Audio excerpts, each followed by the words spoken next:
नमस्कार साथियों, मैं त्रिलोक चौधरी आप सभी का स्वागत करता हूं इस ऑनलाइन स्टडी क्लास वीरपथ पर।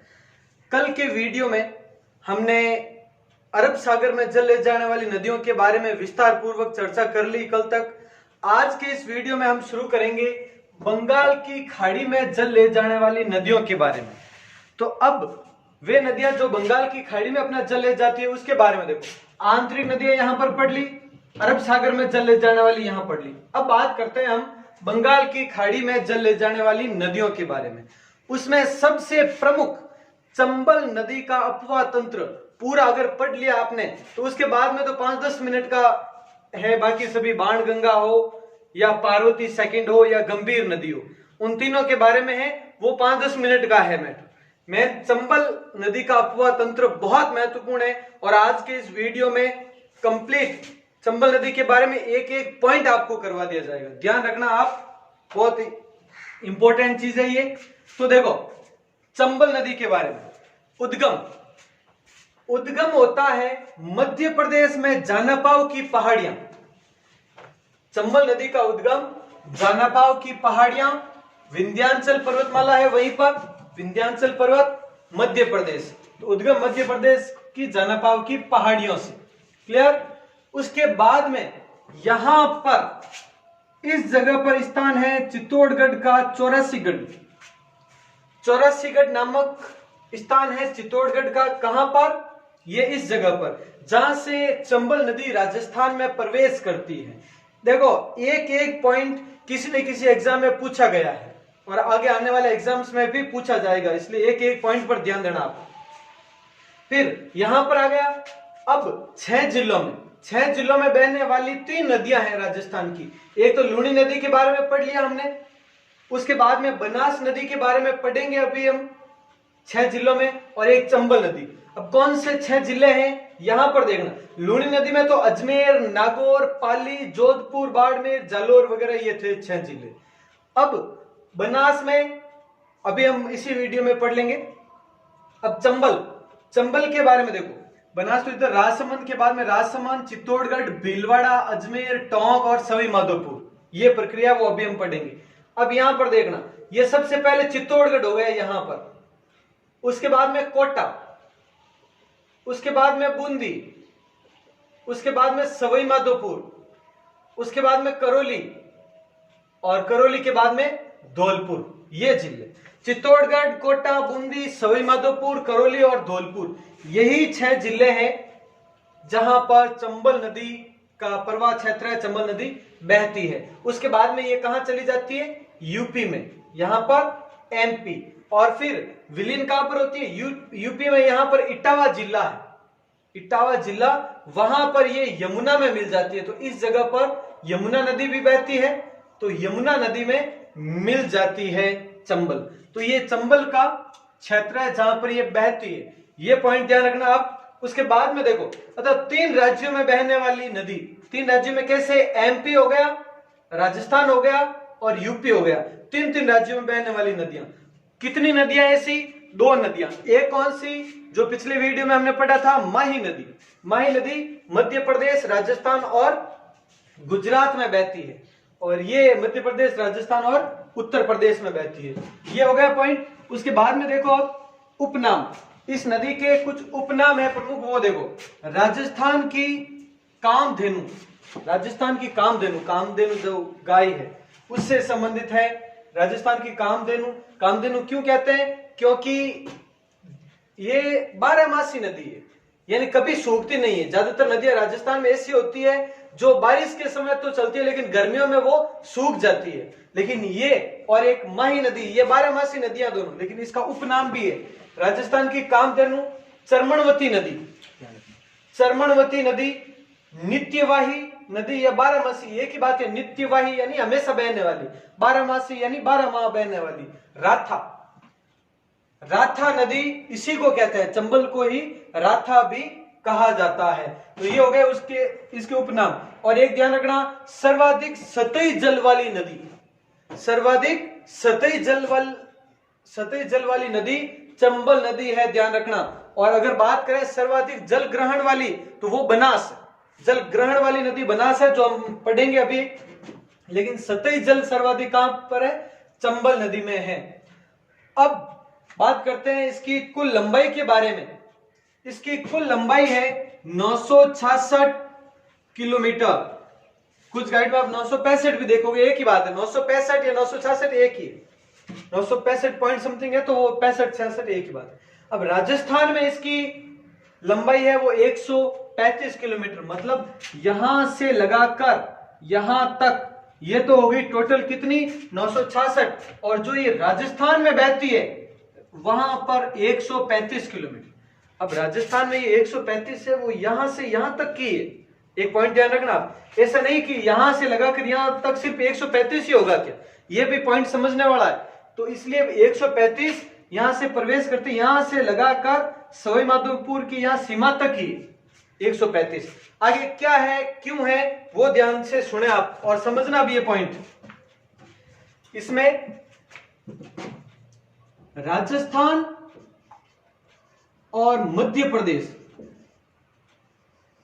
ये पॉइंट ज्यादातर किताबों में या किसी भी कोचिंग संस्थान में आपको नहीं मिलेगा। यहां पे ध्यान से पॉइंट समझना आप। राजस्थान मध्य प्रदेश की सीमा बनाती है ये 241 किलोमीटर। 241 किलोमीटर राजस्थान मध्य प्रदेश की सीमा बनाती है, और ये बनाती है पलिया से लगाकर पिन्नाहट तक। पलिया सवाई माधोपुर में है और पिन्नाहट धौलपुर में है।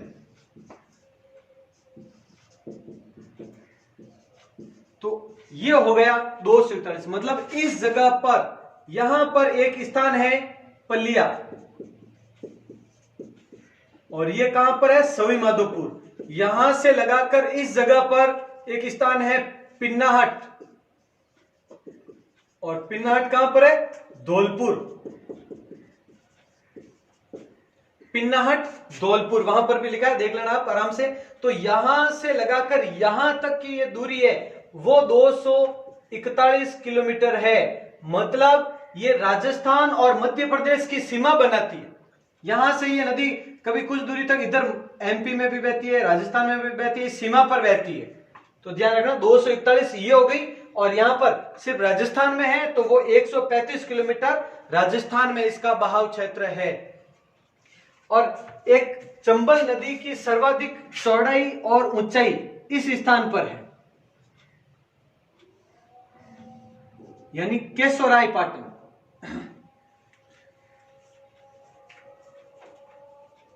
केशोरायपाटन, केशोरायपाटन कहां पर है? बूंदी में। इसमें है क्या? चंबल नदी की, चंबल की सर्वाधिक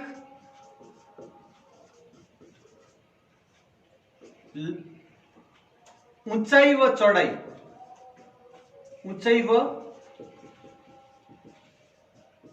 चौड़ाई। तो ध्यान रखना आप, इस स्थान पर बूंदी में चंबल नदी की सर्वाधिक ऊंचाई व चौड़ाई है, स्थान है केशोरायपाटन बूंदी। तो ये हो गया पॉइंट कुल लंबाई का, किस तरह से है, राजस्थान में कितनी है, क्या है, उसके बारे में हो गया पॉइंट आपके। अब बात करते हैं नेक्स्ट आगे की। तो सर्वाधिक अवनालिका अपर्दन, सर्वाधिक अवनालिका अपर्दन करने वाली नदी कौन सी है? ये मिट्टियों के चैप्टर में बताया था, मिट्टी का कटाव या मृदा अपर्दन बताया था, उस टाइम आपको लिखवाया था कि सर्वाधिक अवनालिका अपर्दन करने वाली नदी कौन सी है, तो चंबल नदी है, चंबल के बारे में ही कर रहे हैं। और अगर जिला पूछें तो कौन सा? कोटा। कोटा जिले में सबसे ज्यादा अवनालिका अपर्दन यानी मिट्टी के का अपर्दन होता है जल के कारण, यानी नदी का जल है उसके कारण अपर्दन होता है। कोटा जिले में सर्वाधिक और चंबल नदी पर सर्वाधिक। सर्वाधिक कंदराओं वाली नदी ये भी चंबल नदी है, और इसमें भी अगर जिला पूछे तो कोटा। सर्वाधिक कंदराएं हैं वो कोटा में है, ध्यान रखना। और मृदा अपर्दन भी जो अवनालिका के कारण होता है वो कोटा में। अब सर्वाधिक बीहड़ भूमि क्षेत्र के लिए प्रसिद्ध नदी, बीहड़ भी सर्वाधिक, चंबल, चंबल के बीहड़ सबसे ज्यादा प्रसिद्ध है, आपने सुने होंगे बहुत सारे नाम। और अगर जिला पूछें तो ये जिला धौलपुर है, धौलपुर में सर्वाधिक बीहड़ मिलते हैं। बीहड़ यहां पर धौलपुर साइड में, बीहड़ धौलपुर में, और अवनालिका अपर्दन कोटा में, कंदराओं कंदराएं ज्यादातर कोटा में, और नदी तो सबके लिए एक ही है, चंबल नदी। अब यूनेस्को की विश्व धरोहर सूची के लिए नामित नदी है ये, यानी यूनेस्को विश्व धरोहर के लिए कुछ नदियों के या ऐसे प्राकृतिक और ऐतिहासिक स्थानों के नाम दर्ज करता है, जिसमें चंबल नदी नामित हो चुकी है। अब हालांकि ऐसा नहीं कि विश्व धरोहर में शामिल कर लिया गया, नामित जरूर है, ये नाम जरूर आया इसका, इसके लिए। अब देखते हैं आगे, और यहां पे इन बांध के बारे में देख लेते हैं पहले। चंबल नदी पर स्थित 4 प्रमुख बांध, इन चारों बांधों के बारे में ध्यान से समझें। पहला है गांधी सागर बांध, मध्य प्रदेश में गांधी सागर बांध है बानपुरा, मध्य प्रदेश के बानपुरा नामक स्थान मंदसौर में है, मंदसौर है यहां पर, तो मंदसौर मध्य प्रदेश के मंदसौर जिले में बानपुरा स्थान है, वहां पर है गांधी सागर बांध। क्लियर? अब देखो बाकी तीनों कहां पर है? राजस्थान में, तीनों राजस्थान में है। अब आ जाए कि चंबल नदी पर स्थित वह बांध जो राजस्थान में नहीं है या फिर जो मध्य प्रदेश में है, तो गांधी सागर बांध मध्य प्रदेश। दूसरा राणा प्रताप सागर बांध, राणा प्रताप सागर बांध है रावतबाटा, इस स्थान पर हो गया ये दूसरा। रावतबाटा चित्तौड़गढ़, ये चित्तौड़गढ़ में रावतबाटा में है ये बांध। अब इसमें है क्या विशेष, एक विशेष पॉइंट है इसमें, ये ध्यान रखना आप। इस राणा प्रताप सागर है, ये जल भराव की दृष्टि से, जल भराव की दृष्टि से प्रथम, ये वाला राणा प्रताप सागर बांध है, वो जल भराव की दृष्टि से प्रथम है, यानी सबसे ज्यादा जल भराव है वो इसी राणा प्रताप सागर बांध में होता है। जवाहर सागर बांध बोरावास कोटा में है, राजस्थान के कोटा के बोरावास नामक स्थान पर। अब कोटा बैराज सिंचाई बांध, इसके बारे में देखो, ये तो हो गया जल भराव की दृष्टि से, लेकिन यह है जल ग्रहण की दृष्टि से। जल ग्रहण यानी जिसे कहते हैं कैचमेंट एरिया, कैचमेंट एरिया की दृष्टि से प्रथम। ये जल भराव की दृष्टि से कैसे, ये दोनों पॉइंट मैं एक बार और समझा चुका हूं नदी के चैप्टर में ही, एक बार और देख लें आप। ये कैसे, जैसे कि ये बांध है, यानी ये कितना जल यहां पर ही रहेगा इतने में ही, लेकिन ये सबसे बड़ा जहां पर जल रहता है वो तो है राणा प्रताप सागर बांध। लेकिन अब जल आता कहां से, तो आसपास के क्षेत्रों में, जैसे राणा प्रताप सागर बांध का इतने से क्षेत्र में आता है, तो कोटा बैराज है वो इतना सारा क्षेत्र है, यानी आसपास को क्षेत्र जहां से जल ग्रहण होता है, जल कैचमेंट होता है, तो वह सबसे बड़ा कोटा बैराज है। अब कोटा बैराज के बारे में एक इंपॉर्टेंट पॉइंट और है, वो समझो आप, कौन सा कैसे वो देखो। बाकी तीनों हैं, बाकी तीनों पर जल विद्युत उत्पन्न की जाती है, लेकिन इस पर जल विद्युत उत्पन्न नहीं की जाती, जल विद्युत उत्पन्न नहीं की जाती है। एग्जाम में आया हुआ क्वेश्चन है, 4 यही ऑप्शन दे दें और कहें कि कहां पर जल विद्युत उत्पन्न नहीं की जाती है, तो कोटा बैराज, क्योंकि ये सिंचाई बांध है, जल विद्युत बनाने के लिए नहीं। बाकी तीनों पर जल विद्युत बनाई जाती है, जल विद्युत के बड़े बड़े संयंत्र स्थित है, इन तीनों पर जल विद्युत संयंत्र है, यहां पर नहीं है कोटा बैराज में। तो बहुत ही महत्वपूर्ण पॉइंट हो गया ये आपका। ये हो गए 4 प्रमुख बांध जो चंबल नदी पर है। उसके बाद में बात करते हैं चंबल नदी घाटी परियोजना, जो कि अब ये चारों पॉइंट है चंबल नदी पर है, इसलिए एक्स्ट्रा पॉइंट यहां पे लिखे हैं। चंबल नदी घाटी परियोजना ये राजस्थान और एमपी के मध्य है, 50-50 है पार्टनरशिप से। चंबल नदी घाटी परियोजना है राजस्थान व मध्य प्रदेश के मध्य 50-50, 50% है, वो दोनों का हिस्सा है ये, इस हिस्सेदारी से। हालांकि ये हम जब जल से संबंधित ये परियोजनाएं वगैरह अलग से पढ़ेंगे, अभी जिलों के बाद में सिंचाई परियोजनाएं, उसमें मैं और बता दूंगा आपको इसके बारे में। चूलिया जलप्रपात, चूलिया जलप्रपात है वो चंबल नदी पर और भैंसरोडगढ़ नामक स्थान है जो चित्तौड़गढ़ में, वहां पर है चूलिया जलप्रपात। ये ध्यान रखना, सबसे ऊंचा, राजस्थान का सबसे ऊंचा जलप्रपात है ये 54 फीट, 54 फीट ऊंचा जलप्रपात है। चूलिया जलप्रपात भैंसरोडगढ़ चित्तौड़गढ़ में है, चंबल नदी पर है, 54 फीट। और अगर मीटर में आए तो लगभग 18 मीटर के आसपास है, 18 मीटर है और 54 फीट है, ध्यान रखना। और ये राजस्थान का सबसे ऊंचा जलप्रपात, ये ध्यान रखना, कंफ्यूज ना हो। मैंने बांध के बारे में बताया था वो अलग है, जाखम बांध के बारे में बताया था 81 मीटर 81 मीटर सबसे ऊंचा बांध है वो। यहां पर बात हो रही है जलप्रपात की, सबसे ऊंचा जलप्रपात चूलिया जलप्रपात है, ये राजस्थान का सबसे ऊंचा और भारत का पांचवें नंबर का सबसे ऊंचा जलप्रपात है चूलिया जलप्रपात। इंदिरा गांधी लिफ्ट नहर सवाई माधोपुर करौली धौलपुर, इस क्षेत्र में सवाई माधोपुर करौली धौलपुर, यहां पर ये इंदिरा गांधी लिफ्ट नहर, कंफ्यूज मत होना। इंदिरा गांधी लिफ्ट नहर, यहां पे शब्द ध्यान रखना, लिफ्ट शब्द आया हुआ है, अगर सिर्फ लिफ्ट शब्द नहीं होता तो पूरा ये अलग हो जाता। कैसे? इंदिरा गांधी नहर, इंदिरा गांधी नहर कहां पर है? तो वो सतलज नदी पर है, ध्यान रखना। इंदिरा गांधी लिफ्ट नहर चंबल नदी, दोनों में कंफ्यूजन है वो क्लियर कर लो। इंदिरा गांधी लिफ्ट नहर वो है चंबल नदी पर, और सिर्फ इंदिरा गांधी नहर, लिफ्ट शब्द नहीं आए तो वो है सतलज नदी पर। राजस्थान की बात करें तो यहां पर उत्तरी राजस्थान में इसका दबदबा है, मरुस्थलीय क्षेत्र में इंदिरा गांधी नहर, राजस्थान के उत्तरी पश्चिमी मरुस्थलीय प्रदेश में इंदिरा गांधी नहर, जिसे वहां की मरुस्थलीय प्रदेश की जीवन रेखा भी कहते हैं इंदिरा गांधी नहर को। ये पढ़ा भी था लूनी नदी पढ़ाते टाइम, तो ये विशेष ध्यान रखना थोड़ा सा। चंबल नहर, चंबल नदी तो पता है सबको कि हाँ चंबल नदी ये है, लेकिन चंबल नहर के बारे में ज्यादातर गाइड में नहीं है। नदी से संबंधित कुछ एक पॉइंट कर लेते हैं, बस बहुत हो गया, लेकिन ये क्वेश्चन आ जाते हैं चंबल नहर, तो हम ये सब है जहां पर चंबल है वहां तक नहर अलग से कौन सी हो गई, तो ये है चंबल नहर बूंदी में है, ध्यान रखना। चंबल नहर कहां पर? बूंदी में है। तो ये पॉइंट बहुत विशेष है, बहुत महत्वपूर्ण है, एक एक पॉइंट महत्वपूर्ण उठाया गया है आपके लिए। और ये चंबल नदी के बारे में देखो, जो मैं अभी आपको बता रहा हूं एक ही बोर्ड पर, और कुछ ही समय में आपको ये कंप्लीट चंबल नदी के बारे में बता दूंगा। अगर चाहे तो इस एक चंबल नदी पर 5-5 वीडियो बना सकते हैं 1-1 घंटे के, चाहे वही बात, लेकिन इस एक पॉइंट में एक ही वीडियो में आपको क्लियर हो जाएगा, और किसी भी गाइड में देख लें कोई भी पॉइंट पीछे नहीं बचेगा, 100% होगा आपका रिजल्ट। अब देखें यहां पर, और ये इतना सारा हो गया पॉइंट। अब चंबल नदी अपवा तंत्र की सहायक नदियां, चंबल नदी तो ये हो गई, ये है चंबल नदी का अपवा तंत्र।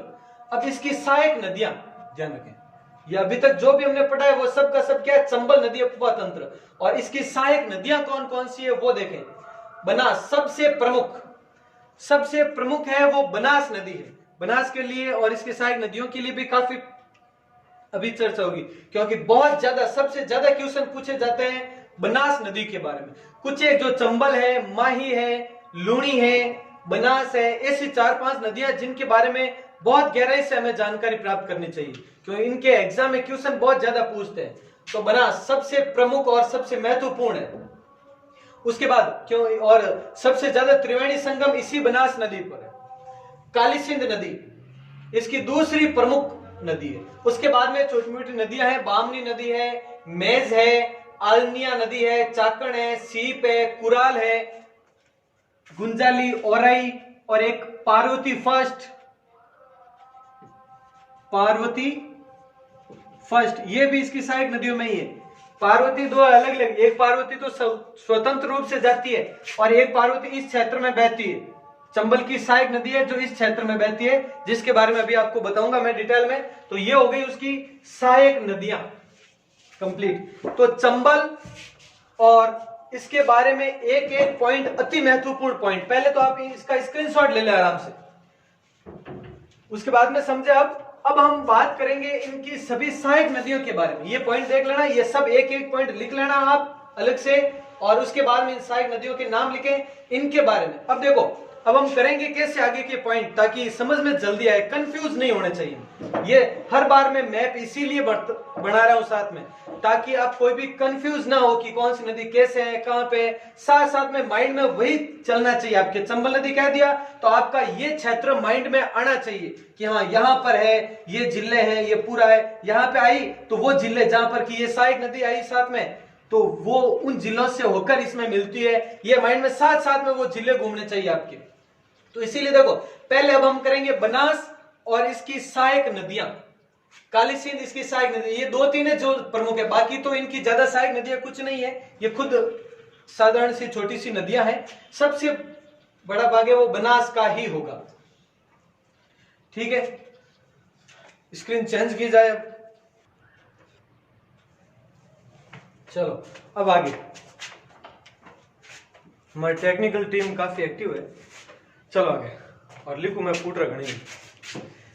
चलो, चंबल की सहायक नदियां। अभी तक हमने चंबल के बारे में पढ़ा, कंप्लीट चंबल नदी का ये नदी प्रवाह क्षेत्र पढ़ लिया। अब सबसे प्रमुख सहायक नदी बनास। इस पूरे पेज पर बनास और उसकी सहायक नदियों के बारे में एक एक पॉइंट आ जाएगा। इस जो एक बोर्ड पर भरा हुआ है इसमें बनास के बारे में कंप्लीट आ जाएगा, जो भी पॉइंट है सब के सब। तो शुरू करते हैं। देखो, बनास, सबसे पहले इनके उपनाम, इसे क्या कहते हैं? वन की आशा। बनास को वन की आशा, इसीलिए इसका नाम पड़ा वन आस। तो वन की आशा यानी वर्णाशा या वशिष्ठी नदी। वन की आशा, वर्णाशा, वशिष्ठी नदी। मरुआशा कौन सी है? ये तो वन आशा, और मैंने बताया था जब हम लूणी नदी पढ़ रहे थे तो मरुआशा लूणी नदी, वन की आशा बनास नदी। अब उद्गम, इसका उद्गम कहां से होता है? खमनोर की पहाड़ियां से। कुंभलगढ़, राजसमंद, खमनोर की पहाड़ियां, राजसमंद से होता है इसका उद्गम। अब ये कहां कहां पर जाती है वो ध्यान से समझना। अब देखो, राजसमंद, राजसमंद के बाद में ये आ जाती है चित्तौड़गढ़, चित्तौड़गढ़ के बाद में भीलवाड़ा, ध्यान रखें, भीलवाड़ा में बहती हुई आती है अजमेर, अजमेर के बाद में ये टोंक, टोंक के बाद में सीधा सवाई माधोपुर, और सवाई माधोपुर जहां पर मध्य प्रदेश और राजस्थान की सीमा लगती है, सवाई माधोपुर वाला क्षेत्र। तो ये 6 जिले हो गए। देखो, 1 2 3 4 5 6 जिलों में बहने वाली ये तीसरी नदी। मई के बारे में पढ़ चुके हैं, चंबल के बारे में पढ़ चुके हैं, ये बनास के बारे में। तो ये कंप्लीट हो गया पॉइंट टू पॉइंट। राजसमंद के बाद में चित्तौड़, चित्तौड़ के बाद भीलवाड़ा, उसके बाद अजमेर, उसके बाद टोंक, और उसके बाद सवाई माधोपुर। ये हो गए आपके कंप्लीट जिले। अब रामेश्वरम, यानी इसी स्थान पर, रामेश्वरम, सवाई माधोपुर, इस स्थान पर यह चंबल में मिल जाती है। और इसी जगह पर सीप नदी भी मिलती है, जो अभी मैं बताऊंगा आपको। त्रिवेणी संगम है, उसके बारे में पॉइंट टू पॉइंट बताऊंगा आपको। यहाँ पे लिखा हुआ है, देखिए आप, बनास और ये चंबल में मिलती है, और यहीं पर सीप नदी भी आकर मिलती है सवाई माधोपुर के इसी रामेश्वरम नामक स्थान पर, और त्रिवेणी संगम बनाती है। तो अब इसकी कुल लंबाई, इसकी कुल लंबाई है 480 किलोमीटर, 480 किलोमीटर इसकी कुल लंबाई। और अलग अलग राज्यों की बात ही नहीं है, क्योंकि ये सिर्फ और सिर्फ राजस्थान में ही बहती है, अन्य किसी राज्य में नहीं। तो अपना इंपॉर्टेंट पॉइंट बन गया, पूर्णतः राजस्थान में बहने वाली सबसे लंबी नदी, सिर्फ और सिर्फ राजस्थान में बहने वाली सबसे लंबी नदी बनास नदी हो गई। और सर्वाधिक जल ग्रहण वाली नदी, जल ग्रहण सर्वाधिक, मैंने बताया था लूणी नदी पढ़ी थी उस टाइम, तीनों के पॉइंट बताए थे। तो सर्वाधिक जल ग्रहण क्षेत्र किसका है? बनास नदी का 27.48%। उसके बाद दूसरे नंबर पर लूणी और तीसरे नंबर पर चंबल है, ये पॉइंट बताए थे। लेकिन प्रवाह क्षेत्र की बात करें या सतही जल की बात करें तो सबसे ज्यादा चंबल, दूसरे नंबर लूणी, चंबल में हमने पढ़ा था 20.90% और लूणी में 10.40%, और तीसरे नंबर पर आती है फिर बनास की बारी। परियोजनाएं, बनास नदी पर जो भी प्रमुख परियोजनाएं हैं उनके बारे में समझा। नंद समंद परियोजना, नंद समंद परियोजना है कहां पर? राजसमंद में। नंद समंद परियोजना राजसमंद में, जहां पर उद्गम होता है उसके कुछ ही दूरी पर यह परियोजना है। बिसलपुर परियोजना टोंक, ये बिसलपुर जहां पर बनास डाई खारी मिलती है उसके कुछ दूर है। ये राजमहल है वो बिसलपुर के पास में ही है। तो ये बिसलपुर परियोजना टोंक में, और इसरदा परियोजना सवाई माधोपुर, इसरदा परियोजना सवाई माधोपुर में है। बहुत ही महत्वपूर्ण है, ध्यान रखना। तीनों परियोजनाएं कहां पर है और किस नदी पर है, ये दो क्वेश्चन अति महत्वपूर्ण है, ध्यान रखना इनसे संबंधित। अब इसकी सहायक नदियां कौन कौन सी है ये बात करें अगर हम, तो बेड़च, गंभीरी, कोठारी, खारी, मैनाल, मानसी, बांडी, डुंड या धुंध भी कहते हैं इसको, डुंड या धुंध और डाई, ये सभी इसकी सहायक नदियां, जिसमें सबसे प्रमुख है बेड़च। ये बेड़च सबसे प्रमुख है। गंभीरी है वो बेड़च की सहायक नदी में आ जाती है शामिल, जिसके बारे में भी हम अभी चर्चा करेंगे विस्तार से। तो अब देखो पहले इन्हीं सहायक नदियों के बारे में बात कर लेते हैं। ये हो गया इसके बारे में। अब सहायक नदियां, उद्गम, सबसे पहले बेड़च नदी। सहायक नदियां ध्यान रखना इसकी, बेड़च नदी उद्गम गोगुंदा की पहाड़ियां, उदयपुर, तो ध्यान रखें उदयपुर, गोगुंदा की पहाड़ियां जो यहां पर गुजरात बॉर्डर से कुछ ही दूरी पर है, जहां पे साबरमती नदी के बारे में हमने पढ़ा था। तो अब ये उदयपुर, यहां से इसका उद्गम होता है और यहां से जाते जाते वह चित्तौड़गढ़, उदयपुर के बाद में ये चित्तौड़गढ़ और भीलवाड़ा, भीलवाड़ा में फिर ये बिगोद नामक स्थान पर, भीलवाड़ा में बिगोद नामक स्थान पर जो मांडलगढ़ क्षेत्र है वहां पर ये बनास में मिल जाती है। तो ये हो गया बिगोद भीलवाड़ा, यानी बनास में बेड़च नदी मिलती है और वहीं पर मैनाल भी आकर मिलती है बिगोद भीलवाड़ा में। और ये हो गया इसका त्रिवेणी संगम, तीन नदियों का त्रिवेणी संगम हो गया वहां पर। तो ये बहाव क्षेत्र है इसका, आगे से आगे पॉइंट टू पॉइंट। तो बिगोद मांडलगढ़ में, मांडलगढ़ भीलवाड़ा में ही है, मैं बनास में मिल जाती है। यानी मांडलगढ़ तहसील है, भीलवाड़ा जिला है, बिगोद गांव है वहां का क्षेत्र। अब ताम्र नगरी आहड़ सभ्यता, आहड़ सभ्यता को ताम्र नगरी कहते हैं, ये सबको बताया। और इससे पहले गणेश्वर था, वो ताम्र युगीन सभ्यताओं की जननी, ताम्र युगीन सभ्यताओं की जननी गणेश्वर और ताम्र नगरी आहड़ सभ्यता, इन दोनों में डिफरेंस है, देख लेना। वो कौन सी नदी के किनारे, कांतली जो आंतरिक नदी है अंतर प्रवाह की, ये पढ़ लिया था हमने। ताम्र नगरी आहड़ सभ्यता का विकास इसी के किनारे हुआ। बेड़च नदी को आहड़ नदी भी कहते हैं, ये पॉइंट अब हम पढ़ेंगे। उदय सागर झील है, उदय सागर झील कहां, उदयपुर में, उदयपुर में उदय सागर झील है। उससे पहले झील में जाती है तो ये लगभग ये 13 किलोमीटर के आसपास है, 13 से लगाकर 17 किलोमीटर के मध्य में यह आ जाती है उदय सागर झील, जहां से इसका उद्गम होता है गोगुंदा से, गोगुंदा की पहाड़ियों से उद्गम होता है। उससे कुछ ही दूरी पर यानी लगभग 13 से 17 के मध्य किलोमीटर, 13 किलोमीटर से 17 किलोमीटर के मध्य इस दूरी पर आ जाती है उदय सागर झील। उदय सागर झील से पहले इसका नाम क्या रहता है, आयड़ या आहड़ नदी। तो अगर क्वेश्चन पूछे कि बेड़च नदी का उद्गम स्थान पर नाम क्या है, आयड़ या आहड़ नदी, उसके बाद क्या हो जाता है, बेड़च नदी। तो उदय सागर झील के बाद में इसका नाम बेड़च पड़ता है। हो गया पॉइंट। तो अब अप्पावास गांव है चित्तौड़गढ़ में, चित्तौड़गढ़ जिले में यहां पर एक है अप्पावास नामक गांव। उस गांव में इसी नदी पर बना हुआ है गोसुंडा बांध, मोस्ट पॉइंट। गोसुंडा बांध कहां पर है, चित्तौड़गढ़। किस नदी पर है, बेड़च नदी पर। फिर बेड़च की सहायक नदियां गंभीरी, गुजरी, वामन आदि, ये इसकी सहायक नदियां, जिसमें गंभीरी का जिक्र काफी बार मिलता है, आपने भी पढ़ा होगा। जावरा की पहाड़ियां हैं, जावरा गांव की पहाड़ियां हैं जो मध्य प्रदेश में है, मध्य प्रदेश रतलाम यहीं पर है। तो इस रतलाम में है, तो वहां से उद्गम होता है। फिर चटियावली नामक स्थान चित्तौड़गढ़, वहां पर चित्तौड़गढ़ में यहां से प्रवेश करते हुए चित्तौड़गढ़ चटियावली नामक स्थान पर यह मिल जाती है बनास में। चटियावली चित्तौड़ यहां पर, ये कहां पर, सॉरी ये बेड़च में मिल जाती है, बेड़च, ये इस स्थान पर मिलती है बेड़च में, और यहां से इसका उद्गम होता है, छोटी सी नदी है।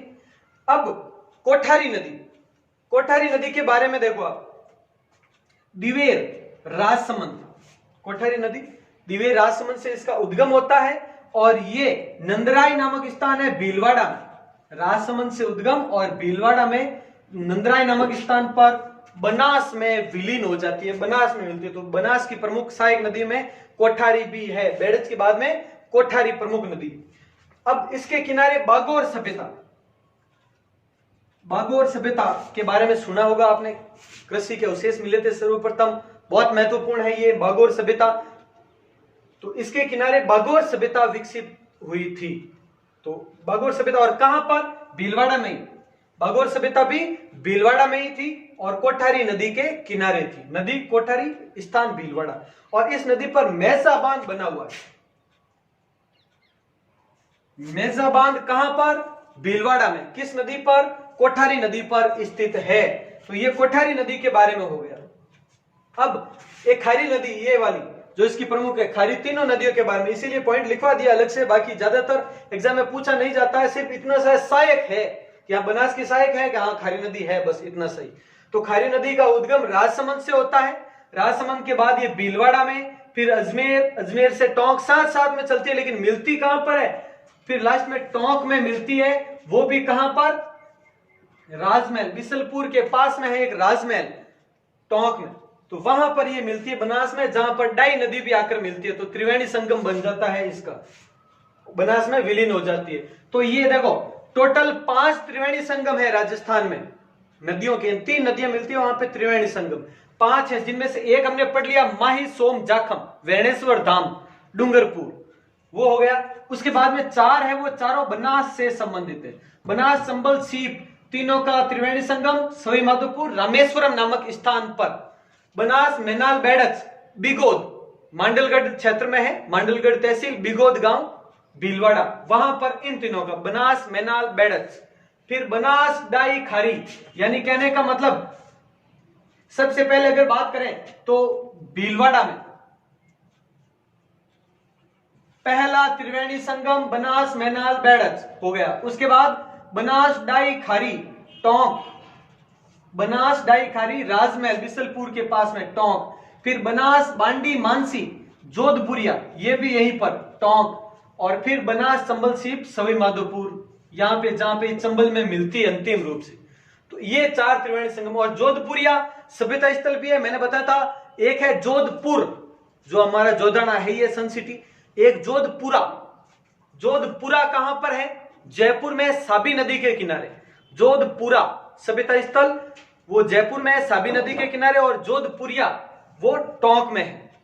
तो देखो ये हो गए बनास और इसकी सहायक नदी है, यहां पर लिखना पड़े, क्योंकि एक साथ अगर ये पॉइंट आ जाए तो समझने में बहुत ज्यादा आसानी होगी। तो ये बनास का एक चैप्टर पूरा हो गया। तो अब चंबल नदी की सहायक नदियों में हमने पढ़ा था कि बनास नदी सहायक है, उसके बाद में जैसे काली सिंध वगैरह है, अन्य सहायक नदियां हैं। चंबल की अन्य सहायक नदियों के बारे में अब हम पढ़ रहे हैं अगले स्क्रीन। तो ये स्क्रीनशॉट ले लें और अब स्क्रीन चेंज की जाए। अब देखते हैं आगे नेक्स्ट चंबल की अन्य सहायक नदियां। चंबल की सहायक नदियों में देखो अब काली सिंध नदी, सबसे पहले काली सिंध नदी। हमने बनास नदी के बारे में कंप्लीट डिटेल कर ली अभी लास्ट स्क्रीन में। तो काली सिंध नदी के बारे में देखो, उद्गम बागली गांव की पहाड़ियां, उद्गम है बागली गांव की पहाड़ियां, देवास जिला, मध्य प्रदेश, मध्य प्रदेश के देवास जिले में है बागली गांव की पहाड़ियां, वहां से उद्गम है काली सिंध नदी का।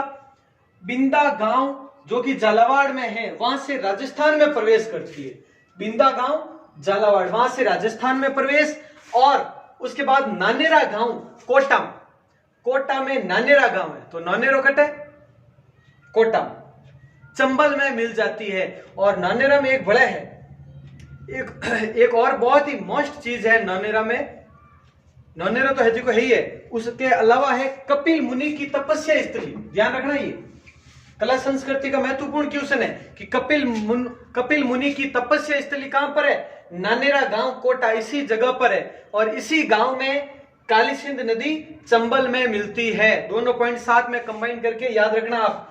उसके बाद सहायक नदियां इसकी, यानी काली सिंध की सहायक नदियां परवन, आहू, चंद्रभागा वगैरह है। तो इनके बारे में थोड़ा देख लेते हैं, काली सिंध की सहायक नदियों के बारे में। तो परवन नदी उद्गम, परवन का उद्गम है मालवा का पठार, मध्य प्रदेश, मध्य प्रदेश में है ये मालवा का पठार। जो राजस्थान के दक्षिण पूर्वी क्षेत्र में हम पहले पढ़ चुके हैं। खारीबोर गांव है झालावाड़ में, वहां से ये राजस्थान में प्रवेश करती है। परवन नदी राजस्थान में प्रवेश खारीबोर गांव झालावाड़ से।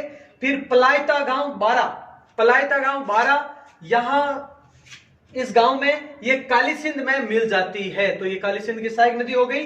अब मोस्ट क्वेश्चन इसमें यह है कि शेरगढ़ दुर्ग जो कि बारा में है, शेरगढ़ दुर्ग भी वहीं पर है और शेरगढ़ अभ्यारण्य भी वहीं पर है। तो शेरगढ़ दुर्ग और अभ्यारण्य बारा जो कि इसी परवन नदी के किनारे स्थित है, इंपॉर्टेंट क्वेश्चन।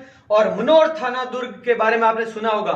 मनोर थाना दुर्ग जो कि झालावाड़ में है, वो परवन व कालीखो नदी, ध्यान रखना, यह है काली सिंध, यह है कालीखो। तो परवन और कालीखो नदी, और कालीखो इस परवन की सहायक नदी है, छोटी सी नदी है, ज्यादा जिक्र नहीं मिलता, पर इतना ध्यान रखना परवन व कालीखो नदी के संगम पर स्थित है मनोर थाना दुर्ग जो कि झालावाड़ में है। नेक्स्ट है आहू नदी, इसी काली सिंध की सहायक नदी आहू। तो आहू सुसनेर क्षेत्र है मध्य प्रदेश, जहां से उद्गम होता है। नंदपुर गांव झालावाड़, वहां से राजस्थान में प्रवेश करती है, ध्यान रखना, यहां से उद्गम सुसनेर एमपी, यहां नंदपुर गांव झालावाड़, यहां से ये राजस्थान में प्रवेश करती है। और गागरोन का किला पता ही है, गागरोन क्षेत्र झालावाड़, वहां पर ये काली सिंध में मिल जाती है। और आहू व काली सिंध, जब ये काली सिंध में मिलती है इस स्थान पर, तो आहू व काली सिंध के संगम पर गागरोन का किला स्थित है, गागरोन का किला इसके संगम पर। और एक चीज ध्यान रखना आप, इनके संगम को, यानी आहू व काली सिंध के संगम, इनके संगम को समेला कहते हैं।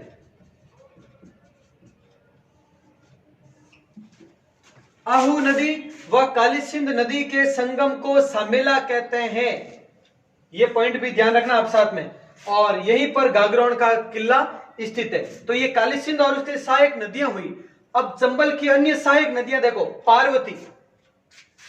पार्वती नदी, उद्गम सीहोर क्षेत्र, देवास जिला मध्य प्रदेश, इसके इसी जिले में, देवास जिला ये भी है, तो इसी जिले में सीहोर क्षेत्र में है पार्वती नदी का उद्गम। पार्वती फर्स्ट है ये, और पार्वती सेकंड जो हम बाद में पढ़ेंगे, जो कि अलग अस्तित्व है इसका। राजस्थान में प्रवेश करियाहट स्थान है बारा में, पार्वती नदी सीहोर, यहां पर उद्गम, राजस्थान में प्रवेश, बारा जिले के करियाहट गांव से ये राजस्थान में प्रवेश करती है। और फिर सवाई माधोपुर और कोटा के मध्य एक जिला है, इनके बॉर्डर पर, सवाई माधोपुर कोटा की बॉर्डर पर एक है पालिया नामक स्थान है, वहां पर ये पलिया या पालिया, वहां पर ये चंबल में विलीन हो जाती है। अब ये तो हुई पार्वती के बारे में, पार्वती फर्स्ट के बारे में। अब बात करते हैं बामनी या ब्राह्मणी नदी, इसे बामनी नदी भी कह सकते हैं, इसे ब्राह्मणी नदी भी कह सकते हैं, एक ही बात है। ये हरिपुरा गांव, बेंगू सुना होगा, बेंगू किसान आंदोलन चित्तौड़गढ़ में, तो वहीं पर बेंगू नामक स्थान पर इसका उद्गम होता है। और फिर भैंसरोडगढ़ के पास में, भैंसरोडगढ़ कहां पर है, चित्तौड़गढ़ में, ये भी उसके पास में चंबल नदी में विलीन हो जाती है। तो बामनी नदी का अस्तित्व कहां कहां पर है, सिर्फ और सिर्फ चित्तौड़ जिले में, और ये चंबल की सहायक नदी है। चित्तौड़गढ़ की ब्राह्मणी या बामनी नदी चंबल सहायक है, चंबल की सहायक है ये। और भैंसरोडगढ़ दुर्ग, क्योंकि भैंसरोडगढ़ के पास ही ये चंबल में मिलती है और वहीं पर भैंसरोडगढ़ नामक दुर्ग भी है, तो ये चंबल व बामनी के संगम पर है। भैंसरोडगढ़ दुर्ग कहां, चंबल बामनी के संगम पर स्थित है, क्योंकि यहीं पर ये चंबल में मिलती है। तो ये होगी अपनी ब्राह्मणी या बामनी नदी। उसके बाद में मेज नदी, तो मेज नदी का उद्गम बिजोलिया, बिजोलिया भी प्रसिद्ध किसान आंदोलन है भीलवाड़ा में, ये सुना होगा आपने। तो बिजोलिया भीलवाड़ा, यहां पर इसका उद्गम होता है मेज नदी का। फिर सिनपुर गांव जो कि बूंदी के लाखेरी तहसील में है, लाखेरी बहुत प्रसिद्ध है, औद्योगिक क्षेत्र है बूंदी का लाखेरी, तो सिनपुर गांव है लाखेरी बूंदी में, यहां पर ये चंबल में विलीन हो जाती है। और चंबल की अन्य सहायक नदियां जो गुंजाली नदी, इज नदी, कुराल नदी, आलमिया नदी, चाकण नदी, छोटी काली सिंध भी है एक्स्ट्रा, ये सब इसकी अन्य सहायक नदियां जिनकी ज्यादा डिटेल जरूरी नहीं, एग्जाम में ज्यादा नहीं पूछी जाती है, इतना ध्यान रखना है चंबल की सहायक है। पहले तो एक बार इनका स्क्रीनशॉट ले लें ताकि आप नोट कर सकें। अब यह हो चुका है चंबल नदी प्रवाह क्षेत्र कंप्लीट। इस चंबल नदी प्रवाह क्षेत्र में आपको एक एक पॉइंट के बारे में विस्तार से बताया गया है, जो भी पॉइंट है। अभी ये लास्ट में थोड़ा अंधेरा हो चुका है, इसके कारण शायद थोड़ा धुंधला दिखाई दे सकता है। आप आराम से नोट कर लेना, ये एक एक पॉइंट मैनेज करना। तो एक एक वीडियो को बनाने के लिए काफी मेहनत करनी पड़ रही है, कंप्लीट सबको, हमें पूरी टेक्निकल टीम को। तो आप ज्यादा से ज्यादा लाइक करें और शेयर करना अपने सभी दोस्तों के पास, जो भी पढ़ाई से जुड़ा हुआ है सबके पास शेयर करना, तभी हमारी मेहनत है वो सफल होगी। क्योंकि आप सफल होंगे तो ये इस चैनल की, वीरपत चैनल की मेहनत भी सफल होगी। तो पढ़ते रहिए। कल के चैप्टर में हम नदियां कंप्लीट करेंगे, क्योंकि जो भी बाणगंगा वगैरह है, बंगाल की खाड़ी में जल ले जाने वाली नदियां छोटी मोटी, वो छोटा सा वीडियो बनेगा कल का, ज्यादा बड़ा नहीं है उसमें, क्योंकि कमी नहीं है। चंबल नदी तंत्र सबसे बड़ा था, ये हो चुका है। कल के एक छोटे से वीडियो में हम नदियां कंप्लीट कर देंगे। उसके बाद नदियों से संबंधित एक टेस्ट होगा, ध्यान रखना आप। उसके बाद नदियों से संबंधित अति महत्वपूर्ण प्रश्नों का एक टेस्ट होगा, जो टेस्ट जरूर अटेंड करें सभी वीडियोस देखकर। ठीक है, पढ़ते रहें, आगे बढ़ते रहें, स्वस्थ रहें। जय हिंद, जय भारत।